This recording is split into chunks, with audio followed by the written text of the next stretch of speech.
ओम नीलांजनम समाभासम रविपुत्रम यमाग्रजम छाया मार्तंड संभूतम तम नमामि शनिश्चरम। नमस्कार, स्वागत है आपका आचार्यवाणी में। मैं आचार्य डॉक्टर विक्रमादित्य आपके साथ हूं और आज का विषय है वृषभ राशि वालों के लिए ग्रहों का योगायोग किस प्रकार का रहेगा। वृषभ राशि वालों के लिए दृष्टिकोण से समझ लेना चाहिए कि शनि महाराज इस वक्त बड़े विचित्र योगा योग के साथ आपकी राशि में बैठे हुए हैं और बहुत अच्छे स्थिति में आपकी राशि में लाभ देने की स्थिति में बैठे हैं, अपने बहुत शुभ स्थान में बैठे हैं। लेकिन बड़ी विचित्र स्थिति में यह है कि शनि महाराज की जो पदार्पण हुआ है वो हुआ है बृहस्पति की राशि में। फिर वो वक्री स्थिति में रहेंगे। वक्र स्थिति में जाकर ग्रह और ताकत में हो जाता है। लेकिन जब ताकत में ग्रह आता है तो कई बार क्या होता है, जो भी किसी के व्यक्ति की ताकत आती है तो वो केवल अपने ही सोच में काम करता है, अपने ही बुद्धि के अनुसार से कार्य करता है, अपने ही विवेक के अनुसार से। बृहस्पति की राशि में जाकर शनि वैसे ही अड़ियल बहुत स्वभाव के हैं। शनि बृहस्पति का संबंध बहुत अच्छा नहीं माना जाता, द्वंद्वात्मक स्थिति उत्पन्न करते हैं। और लेकिन इस 4 महीने के रास्ते में शनि के द्वंद्व कई प्रकार के रहने वाले हैं। एक तो मंगल के साथ उनका लगातार झगड़ा चलेगा। आरंभ काल में जब शनि वक्री हुए हैं तब वो षडाष्टक योग बना के बैठे हुए मंगल के साथ।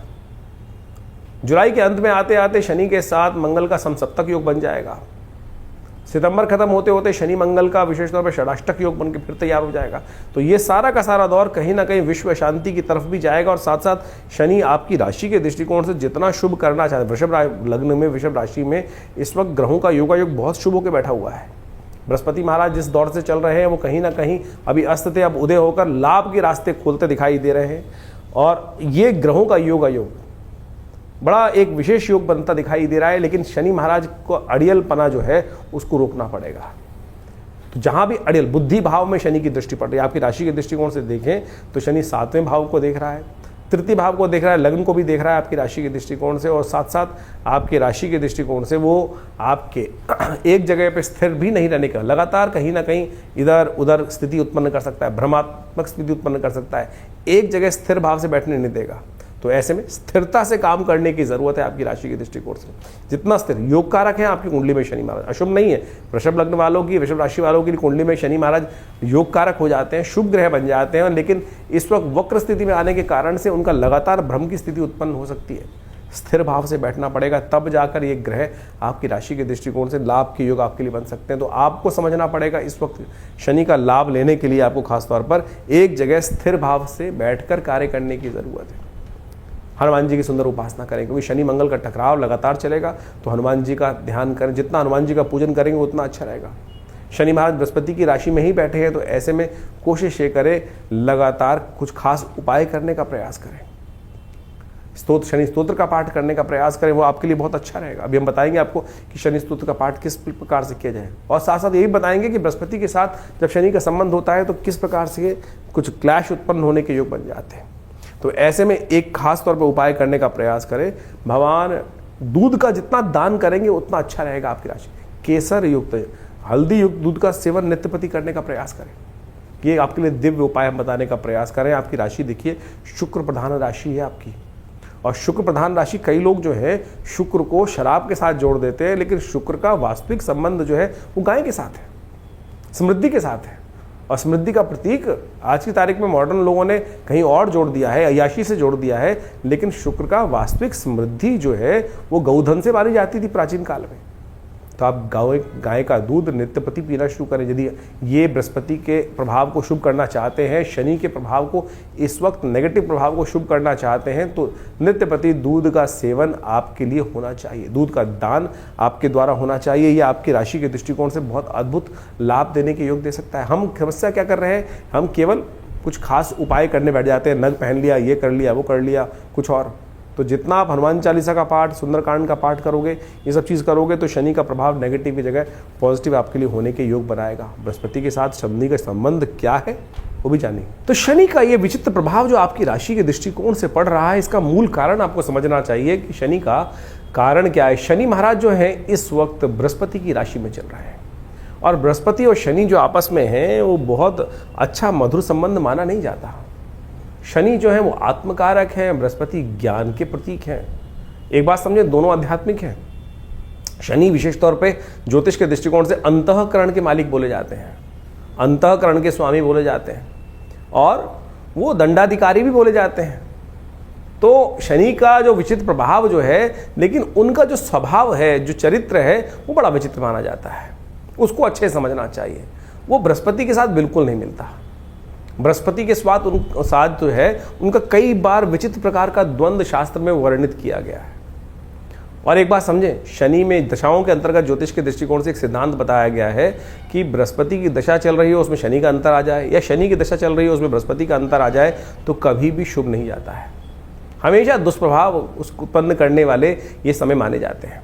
तो इस प्रकार से इसी दृष्टिकोण से समझा जाए तो उसका पीछे मूल कारण भी है। ज्योतिष के दृष्टिकोण से आध्यात्मिक जगत में एक कथा चलती है कि एक बार शनि महाराज जो हैं वो बृहस्पति के साथ मिलकर कुछ द्वंद्वात्मक स्थिति में महाराज विक्रमादित्य के राज्य में उपस्थित हुए। कहा जाता है महाराज विक्रमादित्य का न्याय के दृष्टिकोण से बड़ा वर्चस्व था। शनि स्वयं दंडाधिकारी माने जाते हैं, और उनका जो सब प्रभाव है कि दंडाधिकारी के रूप में कर्म के अनुसार से कर्म फलदाता माने जाते हैं। तो उनको अहंकार भी था, स्वाभिमान अहंकार था इस बात का कि मुझसे बड़ा कौन न्याय अधिकारी होगा, न्याय के अनुसार से न्याय करने वाला होगा। लेकिन महाराज विक्रमादित्य का जब वर्चस्व पूरे संसार में था, जिनके नाम से ज्योतिष के दृष्टिकोण से संवत चलता है, यानी जो संवत का इतना महानता उनके बारे में बताई जाती है शास्त्र के दृष्टिकोण से, तो ज्योतिष जगत के अंदर, अध्यात्म जगत के अंदर ये कथा बड़ी प्रचलित है कि महाराज विक्रमादित्य के दरबार में, उनके राज्य में शनि और बृहस्पति दोनों एक बार उनकी परीक्षा लेने पहुंचे थे। महाराज को पता चला कि शनि और बृहस्पति दोनों के दोनों उपस्थित हुए हैं वहाँ पर। तो बृहस्पति महाराज देवगुरु माने जाते हैं, और कहा जाता है कि न्याय अधिकारी जो हो, दंडाधिकारी जो हो, वो किसी के वर्चस्व में नहीं आना चाहिए, किसी के दबाव में नहीं आना चाहिए। तो कहा जाता है कि शनि महाराज ने उनकी परीक्षा लेने के लिए अनेक प्रकार से उनको त्रास देकर डराने का प्रयास किया।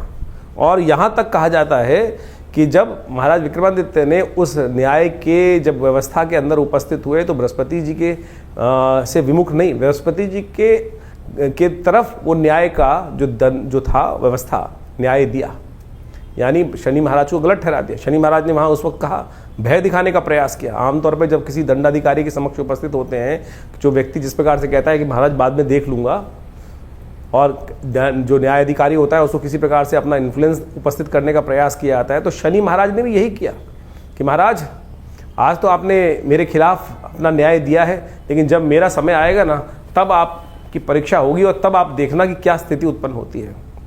तो महाराज विक्रमादित्य के राज ज्योतिषियों ने बताया कुछ वर्ष बाद कि महाराज आपके ऊपर शनि का ये दुष्प्रभाव समय उपस्थित होने वाला है। और कहा जाता है कि राजा के ऊपर इस प्रकार का दुष्प्रभाव शनि का उपस्थित हो, और आपने तो शनि महाराज आपको जिस प्रकार से चेतावनी देकर गए थे, तो ये समय बहुत भयावह रहेगा आपको, और आपके ऊपर आएगा तो पूरे राज्य के ऊपर आएगा। तो कहा जाता है कि महाराज विक्रमादित्य ने उस समय कहा कि मैं कुछ दिन के लिए संन्यास ले लेता हूँ, राज्य से चला जाता हूँ। कहा जाता है महाराज विक्रमादित्य अपने राज्य को कुछ दिन हटकर वहाँ से संन्यास की तरफ भ्रमण में निकल गए, और अपने साथ कुछ काशापण ले गए थे। कहा जाता है काशापण ले जाते हुए कहीं एक जगह शनि महाराज की ऐसी बुरी स्थिति हुई, शनि ने अपना इतना दुष्प्रभाव उनके ऊपर दिखाया कि महाराज विक्रमादित्य को बर्तन मांजने पड़े एक जगह। कहा जाता है कि जब एक जगह कहीं छोले खा रहे थे, चने खाने के लिए कुछ पैसे, उसको कहा कि भैया ये पैसे रख देता हूँ, वो काशापण स्वर्ण के काशापण थे, वो कोयले के बन गए। और जब उस छोले वाले ने, दुकानदार में हाट वाले ने देखा कि अरे ये काशापण जो इन्होंने रखे थे कहाँ है काशापण, ये तो कोयले हैं, तब उसे बर्तन, महाराज विक्रमादित्य से बर्तन तक मंजवा दिए। लेकिन वो विक्रमादित्य महाराज तटस्थ, बिल्कुल हिल के डिल नहीं हुए कि जो है भाग्य में वो जिस प्रकार से रहेगा। तो बाद में कहा जाता है शनि महाराज ने आके उनको वरदान भी दिया कि आपकी परीक्षा हमने ली और आप उस परीक्षा में उत्तीर्ण हुए। तो ये प्रभाव कई प्रकार से है, यानी शनि और बृहस्पति का जो द्वंद्व है वो जगत प्रचलित है। और इस वक्त शनि महाराज बृहस्पति की राशि में ही चल रहे हैं, और बृहस्पति की राशि में चलते हुए शनि महाराज का प्रभाव, जैसा हमने आपको बताया आपकी राशि के दृष्टिकोण से होने वाला है, उसको अच्छे से समझ लीजिएगा। उसके उपाय जो बता रहे हैं वो कर लीजिएगा, जो उपाय बताए हैं उनको अच्छे से समझ लीजिएगा। शनि के संबंध में अनेक उपाय शास्त्र में वर्णित है। कहा जाता है ना, शनि को मनाए सदा सुख पाए। शास्त्र के दृष्टिकोण से आप समझ लें, शनि को मनाने के लिए शास्त्र में अनेक उपाय वर्णित हैं। जितना हो सके शनि को मनाने का प्रयास करना चाहिए, और शनि को मनाते रहेंगे तो जीवन में सुख पाते रहेंगे। शनि विशेष तौर पर जो प्रसन्न होते हैं आपके कर्म से ही प्रसन्न होते हैं। एक तो एक बात ध्यान रखें, जो गलत कामों में जाएंगे तो फिर शनि दंड देंगे ही देंगे। शनि दंड नहीं देते हैं, आपके कर्म ही आपको दंड देते हैं। इस बात को हमको भाव समझ लेना चाहिए। अब वो दंड या तो आप सह लें या फिर उसको पश्चाताप के तौर पर अनेक शास्त्र में जो तप के रूप बताए गए वो तप करें। मंत्र जप भी एक तप है। तो शनि स्तोत्र का नित्यपति पाठ करना एक अद्भुत कहा जाता है। महाराज दशरथ के संबंध में बड़ी अद्भुत कथा शास्त्र में वर्णित है। जो दशरथ जी शनि महाराज के समक्ष से निकल रहे थे देवासुर संग्राम से पहले, और रास्ते में शनि के दर्शन हुए। महाराज विक्रमादित्य ने कहा कि महाराज दशरथ ने कहा कि अगर ये शनि के दर्शन के किए बगैर निकल जाऊँ, सामने पड़ रहे, उनकी दृष्टि पड़ रही है, तो फिर मैं दोष का भागी होऊंगा। तो इसलिए उन्होंने शनि को प्रणाम किया वहाँ पर। और शनि का एक दिव्य पद्म पुराण के अंदर वो दशरथ के शनि स्तोत्र आता है, उसका वहाँ वर्णन मिलता है शास्त्र के दृष्टिकोण से। और कहा जाता है जो दशरथ कृत स्तोत्र का पाठ नित्यपति करते हैं, चाहे एक बार कर ले, शनि कभी भी उन पर अपना दुष्प्रभाव नहीं दिखाएंगे। वो दशरथ कृत स्तोत्र आप अच्छे से समझ लीजिए, एक बार नित्यपति भी पाठ कर लेंगे ना आप, तो ये शनि के अकाट्य प्रयोग के अंदर आता है। आज हम यहाँ पर इस कार्यक्रम में आपके समक्ष वो अकाट्य प्रयोग उपस्थित करने वाले हैं कि जो हींग लगे ना फिटकरे रंग चौका हो। आज की समाज में जो शनि को मनाने के लिए लाखों करोड़ों रुपए लोग खर्च करने, हजारों लोग खर्च करने की बात करते रहते हैं, अनेक प्रकार से ऐसे लोग हैं कि जो 100 टीन चढ़ा दो शनि महाराज पर। अरे शनि महाराज की मूर्ति कहाँ शास्त्र में वर्णित है? शनि का विशेष तौर पर जो वर्णन जो मिलता है वो तो सीधा साधा वर्णन मिलता है कि शनि मंत्र जप करो। लेकिन आज लोग शनि की बड़ी से बड़ी मूर्ति स्थापित कर रहे हैं, शनि को बड़ा कर रहे हैं। इस कलयुग में यही समस्या है। भगवान बड़े नहीं कर रहे हैं, शनि के प्रताप को बड़ा करने के लिए बड़ी से बड़ी मूर्ति लगाए चले जा रहे हैं। कहाँ शास्त्र में? तो आप समझें, ये जो तथाकथित तौर पर आज की तारीख में जो एक हाट बना दिया है लोगों ने, उसको शास्त्र में सीधा साधा प्रयोग वर्णित है।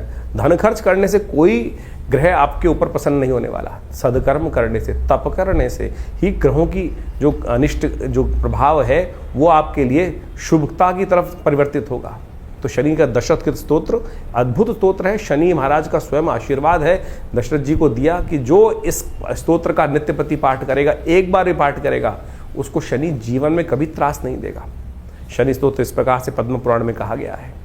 ओम नमः कृष्णाय नीलाय शितिकंठ निभाय च, नमः कालाग्निरूपाय कृतांताय च वै नमः। नमो निर्मांसदेहाय दीर्घशंशुजटाय च, नमो विशालनेत्राय शुष्कोदरभयाकृते, नमः पुष्कलगात्राय स्थूलरोमणे अथ वै नमः। नमो दीर्घाय शुष्काय कालं द्रष्ट नमोस्तुते, नमस्ते कोडराक्षाय दुर्निरीक्षाय वै नमः। नमो घोराय रौद्राय भीषणाय कपालिने, नमस्ते सर्वभक्षाय बलिमुख नमोस्तुते। सूर्यपुत्र नमस्तेस्तु भास्करे भयदाय च, अधो दृष्टे नमस्तेस्तु संवर्तक नमोस्तुते। नमो मंदगते तुभ्यं नृस्तंशाय नमोस्तुते। तपसा दग्धदेहाय नित्यं योगरताय च, नमो नित्यं क्षुधार्ताय अतृप्ताय च वै नमः। ज्ञानचक्षु नमस्तेस्तु कश्यपात्मजसूनवे, तुष्टो ददासि वै राज्यं रुष्टो हरसि तत्क्षणात्। देवासुरमनुष्याश्च सिद्धिविद्याधरोरगा, त्वया विलोकिता सर्वे नाशं यान्ति समूलता। प्रसादा कुरु मे देववराहोऽहम् उपागता, एवं मस्तु तदा सौरिग्रहराजो महाबला। ये पद्म पुराण के अंदर वर्णित दिव्य शनि स्तोत्र है। इसका यदि एक बार भी पाठ नित्यपति श्रवण भी कर लेंगे ना, तो शनि का कैसा दुष्प्रभाव, शनि की कैसी ढैया, शनि का कैसी साढ़े साती, शनि की कैसी अशुभ दशा, वो सब के सब शुभ होने की तरफ चली जाएगी। ये अद्भुत प्रयोग है, शास्त्र में वर्णित है। इसको जितना भी रूप में हम करने का प्रयास करें तो ये 4 महीने विशेष तौर पर अवश्य इनका पाठ करने का प्रयास करें।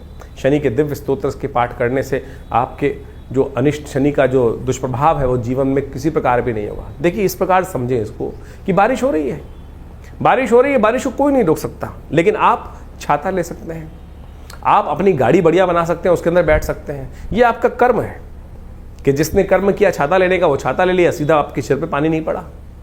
जिसने बढ़िया गाड़ी मेहनत करी और कर्म अच्छा किया, गाड़ी ले ली, और अच्छा कर्म किया तो बहुत बढ़िया और व्यवस्था बना ली। तो यानी बारिश तो हो रही है संसार में, लेकिन हम अपनी रक्षा कर सकते हैं। तो ये सिद्धांत आप समझें कि हम अपनी रक्षा करने के लिए बहुत सारे प्रयोग कर सकते हैं। लेकिन आज लगे हैं लोग अंगूठियां खरीदने में, एक के बाद एक नीलम, इतना नीलम कहाँ निकल रहा है भैया? नीलम बिल्कुल चमत्कारी है, कोई दिक्कत नहीं है, नीलम का प्रभाव अद्भुत है, लेकिन क्या इतना नीलम संसार में निकल रहा है कि जितना बाजार में बिक रहा है? हम पत्थर का विरोध नहीं कर रहे हैं, पत्थर रत्न शास्त्र में वर्णित है और बिल्कुल अद्भुत रूप से चमत्कारिक चीजें उपस्थित करते हैं, लेकिन क्या इतना नीलम बिक रहा है? नीलम की पहचान शास्त्र में जो बताई गई है कि आप उसको दूध मिले जल में डाल दीजिए, दूध अलग कर देगा, जहर अलग कर देगा, तो जहर को भी अलग कर सकता है, यानी इतना ज्यादा वर्ड उसका प्रभाव हो जाता है। तो ये सोचे क्या वो आज अगर फिर कोई तथाकथित तौर पे कहेगा कि वो तो असली नीलम होगा, तो यानी जो आप पहन रहे हैं वो तो नकली है, तो क्यों पैसे खर्च कर रहे हो? क्यों आज संसार के समक्ष जाकर सुनारों को या किसी प्रकार से भी जो कल्चर्ड चीज़ें हैं और जो केवल क्रिस्टल के रूप में बनी हुई हैं उसको आप पहन कर केवल अपने मन को, भाव को जगाने के लिए, मन को संतुष्टि देने के लिए कि भाई हाँ नहीं मैंने नीलम पहन रखा है? अरे कुछ नहीं करेगा। ये स्तोत्र का पाठ करें। देखिए शनि का इसके बाद एक अद्भुत, यही अगर चलिए दिक्कत है, बहुत सारे लोग बोलेंगे संस्कृत बोलने में दिक्कत है, तो कोई बात नहीं, तुलसी बाबा के कृत हनुमान चालीसा, हनुमान जी को स्वयं शनि महाराज ने वरदान दिया। कथाएं आपको मालूम है, जब हनुमान जी को रावण की लंका से शनि को हनुमान जी ने मुक्त किया, तब क्या किया था? शनि ने वरदान दिया था हनुमान जी को, जो आपके भक्त रहेंगे तो उन पर कोई कष्ट नहीं दूंगा। तो हनुमान जी को चोला चढ़ा दो। हनुमान जी को हर शनिवार को जाकर हनुमान जी के मंदिर में सिंदूर में चमेली का तेल मिलाया और पीपल के पत्तों की माला लेकर हनुमान जी को पहना दी, एक दिया वहां चला दिया, हनुमान चालीसा का पाठ कर लिया, हनुमान जी के मंत्र का जप कर लिया। हनुमान तो चालीसा तो स्वयं सापर मंत्र है, सिद्ध मंत्र है, जो शतबार पाठ। अब समस्या क्या है कि कैसे पाठ कर कल्याण करेगा? हनुमान जी ने कहा जय जय जय हनुमान गुरुदेव कृपा करो गुरुदेव की नहीं, जय जय जय हनुमान गोसाई कृपा करो गुरुदेव की नहीं। तो अगली लाइन में क्या बोला गया? जो शतबार पाठ पढ़ जोई छूटे बंद महासु कोई। तो करो ना, सीधा सिद्धांत बताया गया है, तो क्यों नहीं होगा कष्ट निवारण का? लेकिन हम करना नहीं चाहते, हम आलसी हो गए, इस कारण से हमारी समस्याएं जीवन में चलती रहती हैं। तो इसलिए कोशिश ये करें इन समस्त चीजों को करने का प्रयास करें। शनि का मंत्र है दिव्य मंत्र, शास्त्रोक्त मंत्र है, तंत्रोक्त जो मंत्र बताया गया है, ओम प्रांग प्रींग प्रोंग से शनिश्चराय नमः, इसका मंत्र का जप कर लो। इसी तरह से पाठ है, कोई दिक्कत नहीं है। हमने आश्रम में, विवेकानंद योगाश्रम में व्यवस्था बनाई है कि हर रविवार को सुबह 8 से 10 बजे तक जो यज्ञ चलता है, भंडारा होता है, उसके बाद उसमें व्यवस्था है कि आप आइए, उस यज्ञ में बैठिए और कोई चार्जेस नहीं है, कोई चार्ज नहीं लिए जाते। आप आएंगे, बैठेंगे, यज्ञ करेंगे। बहुत सारे लोग अपने नाम से भी कराते हैं, सब चीज़ करते हैं। शनि स्तोत्र का यज्ञ कराते हैं, नवग्रहों के मंत्रों का यज्ञ कराते हैं, समस्त मंत्र, वैदिक मंत्र बहुत सारे हैं, उन सबकी व्यवस्था आश्रम पे समय समय पर चलती रहती है। तो आप बिल्कुल इस बात का भाव का ध्यान रखिए। ये मंत्र जो आज हमने रास्ते बताए हैं आपको, ये अद्भुत रूप से इनका प्रयोग करने का प्रयास कीजिए और बिल्कुल देखिएगा शनि का नेगेटिव प्रभाव बिल्कुल। लेकिन हाँ, अगर रास्ता ही आपने गलत पकड़ लिया, कई बार आप समझे, अगर आप किसी को बुखार है, पैरासीटामोल देनी है किसी को, लेकिन पैरासीटामोल की जगह कोई आपको प्लेन वाइट पिल दवाई सफ़ेद गोली बना के दे दे और फिर कहे कि भैया पैरासीटामोल बुखार नहीं उतार रही, क्रोसिन बुखार नहीं उतार रही, तो किसकी गलती होगी? कि आपने चेक किया नहीं किया कंपनी की दवाई असली थी कि नहीं थी, उसमें वो सॉल्ट था कि नहीं था? तो जो आपने नग पहन रखा है या कुछ और आपने जो उपाय कर रखे हैं, क्या वो शास्त्र विधि के अनुसार से ठीक भी हैं, सही पद्धति से बनाए गए हैं? जो नग आपने धारण कर रखा है, क्या उसको सही मंत्रों से सिद्ध किया गया है? ऐसे आप मूर्ति भगवान की मूर्ति लाके रखते हैं, केवल दर्शन के लिए मूर्ति रखते हैं या प्रतिष्ठित मूर्ति रखते हैं? रत्न तो आप धारण करते हैं, तो उसको सही प्रतिष्ठित है कि नहीं रत्न, वो उसको प्रतिष्ठित किया गया है कि नहीं किया गया? फिर आप रत्न 24 घंटे पहने रहते हैं, हाथ पवित्र भी हुए अपवित्र भी हुए, किसी की मरण शौच में चले गए, किसी की जन्म शौच में चले गए, तो रत्न का तो प्रभाव निष्क्रिय हो गया।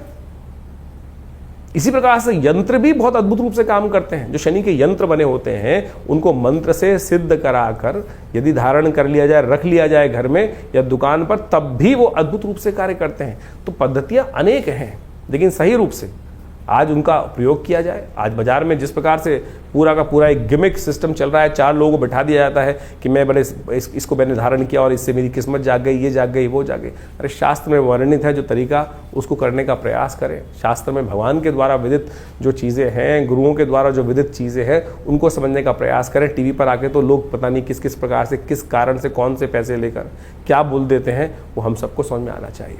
फिर हम लगते हैं गाली देने के लिए, मेरे कुछ ग्रहों का निवारण नहीं हुआ, प्रभाव निवारण नहीं हुआ। तो आप सबसे पहले समझे तो सही। और दूसरी बात, एक बात और, ये जो हम प्रभाव ज्योतिष के दृष्टिकोण से यहाँ बता रहे हैं, वो तो गोचर का प्रभाव बता रहे हैं।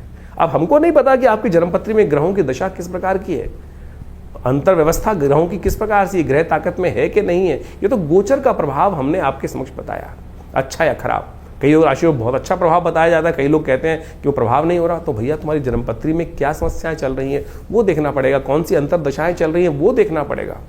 बहुत सारी सीधे हैं सिद्धांत हैं, लेकिन ज्योतिष बिल्कुल सत्य है। हमें भी आश्चर्य होता है कई बार कि किस प्रकार से ये प्रभाव ज्योतिष की शास्त्र में वर्णित जो ग्रहों का योग लिखा है कैसे फलीभूत हो जाता है हजारों जन्मपत्रियों के ऊपर। लेकिन होता है साहब, बिल्कुल होता है, अनेक बार, हजारों बार देखने को मिलता है और बिल्कुल वो समक्ष आता है, तो बहुत बढ़िया तरीके से देखा जाता है। तो आप सब इस ज्योतिष के प्रभाव को समझते हुए उन गणनाओं को सही से रूप समझ के अपने जीवन में लाभ लेने के लिए ज्योतिष विज्ञान को स्थान दें, उस पर विश्वास करें। और व्यर्थ वार्तालाप करने वाले हजारों मिलेंगे, लाखों मिलेंगे, कमेंट करने वाले, मजाक उड़ाने वाले बहुत सारे लोग मिलेंगे। तो उनके लिए एक ही वाक्य है, हाथी चलत बाजार में कुत्ता भौंक हजार, साधुन को दुर्भाव नहीं जो निंदे संसार।